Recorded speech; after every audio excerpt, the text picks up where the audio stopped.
नमस्ते और स्वागत है सत्य सनातन धर्म चैनल पर।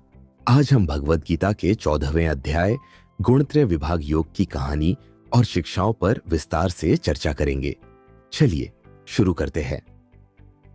कुरुक्षेत्र के युद्ध के मैदान में श्री कृष्ण ने अर्जुन को गुणों के त्रय सत्व, रजस और तमस के बारे में उपदेश दिया।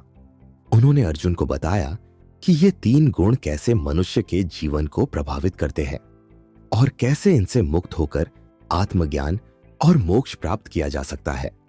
श्री कृष्ण ने कहा, हे अर्जुन, अब मैं तुम्हें उन तीन गुणों के बारे में बताऊंगा जो सभी जीवों को बांधते हैं। ये गुण है सत्व, पवित्रता, रजस, उत्तेजना और तमस, अज्ञानता। मान लीजिए कि एक व्यक्ति एक साधक है। साधक को यह ज्ञान प्राप्त होता है कि सत्व, रजस और तमस कैसे उसके जीवन को प्रभावित करते हैं। जब वह इस सत्य को जान लेता है तो वह इन गुणों के प्रभाव से मुक्त होकर आत्मिक शांति प्राप्त करता है। श्री कृष्ण ने अर्जुन को बताया कि सत्व गुण मनुष्य को पवित्रता, ज्ञान और सुख की ओर ले जाता है। हे अर्जुन, सत्व गुण मनुष्य को पवित्रता, ज्ञान और सुख की ओर ले जाता है।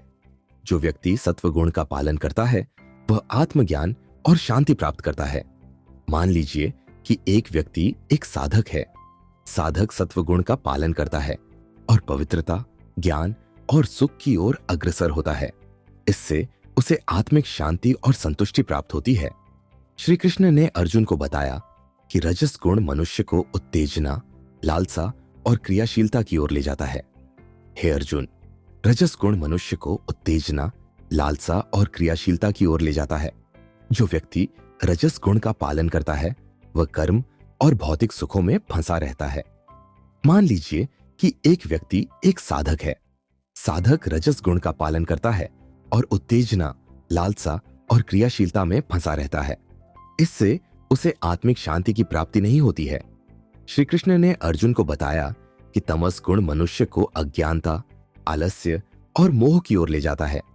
हे अर्जुन, तमस गुण मनुष्य को अज्ञानता, आलस्य और मोह की ओर ले जाता है। जो व्यक्ति तमस गुण का पालन करता है वह अज्ञानता और दुख में फंसा रहता है। मान लीजिए कि एक व्यक्ति एक साधक है। साधक तमस गुण का पालन करता है और अज्ञानता, आलस्य और मोह में फंसा रहता है। इससे उसे आत्मिक शांति की प्राप्ति नहीं होती है। श्री कृष्ण ने अर्जुन को बताया कि सत्व, रजस और तमस गुणों से मुक्त होकर ही व्यक्ति सच्चे आत्मज्ञान और मोक्ष की प्राप्ति कर सकता है। हे अर्जुन, सत्व, रजस और तमस गुणों से मुक्त होकर ही व्यक्ति सच्चे आत्मज्ञान और मोक्ष की प्राप्ति कर सकता है।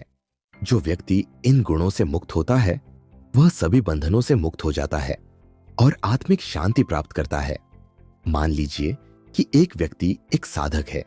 साधक सत्व, रजस और तमस गुणों से मुक्त होकर आत्मज्ञान प्राप्त करता है। जब वह इन गुणों से मुक्त हो जाता है तो उसे आत्मिक शांति और मोक्ष की प्राप्ति होती है। श्री कृष्ण ने अर्जुन को यह भी बताया कि जो व्यक्ति भगवान की शरण में आता है और उनकी भक्ति करता है वह इन तीन गुणों से मुक्त हो जाता है। हे अर्जुन, जो व्यक्ति मेरी शरण में आता है और मेरी भक्ति करता है वह इन तीन गुणों से मुक्त हो जाता है और उसे आत्मिक शांति प्राप्त होती है। मान लीजिए कि एक व्यक्ति एक भक्त है। भक्त भगवान की शरण में आता है और उनकी भक्ति करता है। जब वह भगवान की भक्ति करता है तो वह इन तीन गुणों से मुक्त हो जाता है और आत्मिक शांति प्राप्त करता है। तो यह था भगवद गीता के 14वें अध्याय गुणत्रय विभाग योग की कहानी और शिक्षाएं। अगर आपको यह वीडियो पसंद आया हो तो कृपया लाइक, शेयर और सब्सक्राइब करें ताकि आप भविष्य में आने वाले हमारे सभी वीडियोस का आनंद ले सके। धन्यवाद।